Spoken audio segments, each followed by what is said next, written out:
உலக தமிழர் அனைவருக்கும் வணக்கம். இன்றைக்கி வந்து நம்ம கருவேப்பிலையின் மருத்துவ பயன்களை பார்க்கலாம். கருவேப்பிலை வந்து நம்ம சாதாரணமாக குழம்புக்கு எல்லாம் பயன்படுத்துகிறாங்க, தாளிக்கிறதுக்கு.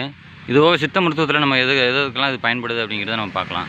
இப்போ கருவேப்பிலையினுடைய பழங்களை பாருங்கள். அப்புறம் கருவேப்பிலை வந்து பழம் பழுத்துச்சு.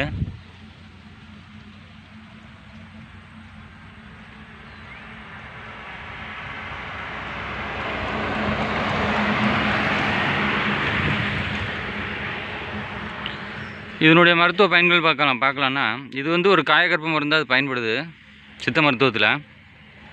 இது வந்து இந்த கருவேப்பிலை சூரணத்தை வந்து நம்ம சீயக்காய் அரைக்கிறதுக்கு, கூந்தல் தைலம் தயாரிக்கிறதுக்கு நிறைய பயன்படுத்தலாம். இப்போ கூந்தல் தைலம் அதில் எப்படி தயாரிக்கலாம் அப்படிங்கிறத பார்த்தோன்னா, கருவேப்பிலை 100 கிராம், நெல்லிக்காய் 100 கிராம், ரெண்டையும் வந்து பச்சையாக எடுத்து புறாத்தையும் நல்லா இடித்து, நல்லா ஒரு வடை தட்டுற மாதிரி தட்டி